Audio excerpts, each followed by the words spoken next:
कि भाई सब भाईचारा बनाओ, सब एकता बनाओ, खास करके जो गंगो कैराना लोकसभा के लोग हैं वो आपस में विद्वेष पैदा ना करें। ऐसा तो नहीं है ना कि एक राजनाथ प्रदीप चौधरी के समर्थक ही लड़ रहे हो, भाई लड़ाई तो तीरथ सिंह और बीजेपी वालों में भी अंदर चल रही है, पूरे तीनों जनपद में चल रही है, देख नहीं रहे आप?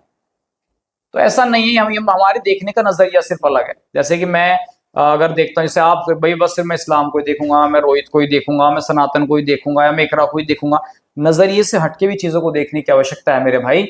कि 2017 के बाद उत्तर प्रदेश के अंदर सुरक्षित जो हुआ है ना, वो हिंदू सुरक्षित, तो हिंदू तो पहले सुरक्षित ही था, सुरक्षा हुई है मुसलमान की। तो ये फिर ये सनातन की रक्षा क्यों कर रहे हैं लोग? कौन? ये तो पहले से होती आई है ना, इसमें ऐसा आज तो नहीं है कि आज ही धर्म संसद हुई, आज रोहित पैदा हुआ, रोहित जैसे तो पता नहीं कितने महापुरुष आए और गए।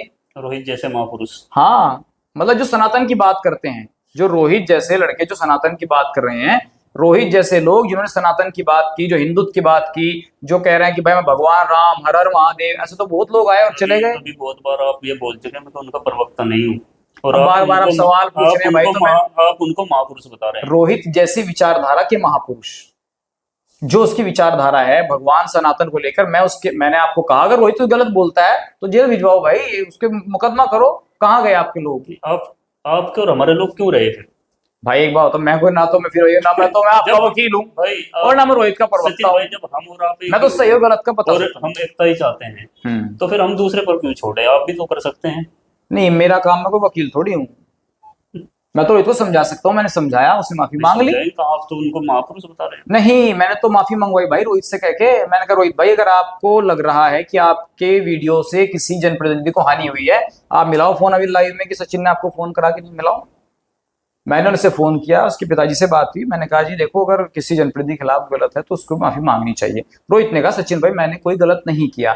मैंने कहा रोहित अभी वीडियो आपकी है, आरोप आप पर लग रहा है, आप माफी मांग लो। उस लड़के ने माफी मांग ली। अच्छा सचिन भाई, चलो दर्शकों को एक लास्ट मैसेज ये दे दो कि जो क्षेत्र में शांति फैलने का खतरा है, और लगभग फैलती फैलती रुकी गई या फैल भी सकती है, वो तो आगे पता नहीं क्या क्या होगा, उसकी जिम्मेदारी ना तो मेरे पास है ना आपके पास। आप क्या कहेंगे, लोगों को क्या करना चाहिए? भाई मैं तो ये कहता हूँ, ना तो किसी को किसी के धर्म में हस्तक्षेप करने की जरूरत है, ना किसी को किसी पे कमेंट करने की जरूरत है, और ना ही इस तरीके की घटनाएं होने के बाद किसी जनप्रतिनिधि को दोषी ठहराने के ऊपर बात है। हाँ, हिंदुओं के वोट लेने वालों को हिंदुओं का ध्यान रखना चाहिए, जो मुसलमानों के काम कर रहे हैं उन्हें उनका ध्यान रखना चाहिए, जो मुस्लिम गुजरों का वोट ले रहे, तेलियों का ले रहे, गाड़ों का ले रहे, उन्हें उनके लिए काम करना चाहिए।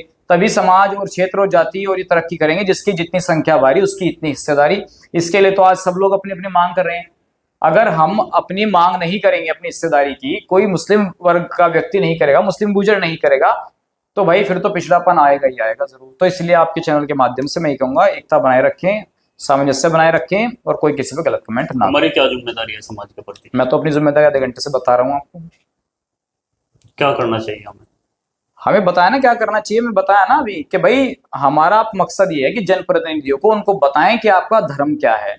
वो देश के अंदर बैठकर, संसद के अंदर, विधानसभाओं के अंदर बैठकर कानून बनाने का काम करते हैं, ना कि धर्म विशेष के लोगों के लिए कुछ मांगने का काम। ऐसा नहीं होना चाहिए। लेकिन ये राजनीति है मेरे भाई, ना तो तुम इसे खत्म कर सकते, ना मैं कर सकता, ना जाति को खत्म किया जा सकता और ना धर्म को की राजनीति को खत्म किया जा सकता। हम सिर्फ अपील कर सकते हैं, जो आपके चैनल के माध्यम से और चैनलों के माध्यम से कर रहे हैं। और आप एक मुस्लिम गुजर हैं, आपका भी फर्ज बनता है मुस्लिम गुजरों के हटाना चाहिए, शब्द लगाना चाहिए। वो तो आपके विवेक के ऊपर है। मुझे तो लग रहा है आपको मुस्लिम गुजर आप हैं, और आप इसको अपने पूर्वजों को ध्यान रखें कि आपके पूर्वज कहाँ थे, तो आपका ज्यादा फोकस जो है ना वो भाईचारे पर आना चाहिए। मैं जब जड़े रेलता हूँ ना पूर्वजों की, पता नहीं कहाँ अटकती हैं जाकर। ज्यादा पीछे क्यों जाओ, सिर्फ अपनी फिर तो अगर 200-300 साल पहले चले जाओ। नहीं, फिर तो हजारों साल पीछे जाए। नहीं, फिर 200 साल भी क्यों अटकना? फिर तो आपको भी चलो उस पर भी डिबेट करेंगे। खैर, वार्ता लंबी होगी। सचिन भाई को आपने सुना, आप किसकी क्या मानसिकता है, सब दूसरे पर तो कटाक्ष करते हैं। मुझे सचिन दिखता है, सचिन ने मैं दिखता हूँ, आपने सचिन दिखते हैं, सचिन ने कुछ और दिखता है। खैर, लब्बलवाब यही है कि हमें अपने अंदर झांकने की बहुत ज्यादा जरूरत है। क्षेत्र में शांति बने, खुशहाली आए, जनप्रतिनिधि से बस उतना मतलब रखें जितना उन्होंने आपसे मतलब है। बाकी अपना भला आप खुद ही सोच सकते हैं। जनप्रतिनिधियों के बीच उलझेंगे तो उलझ कर ही रहेंगे। बाकी आप भी अपनी राय कमेंट बॉक्स में जरूर दें। चैनल को सब्सक्राइब करें। धन्यवाद।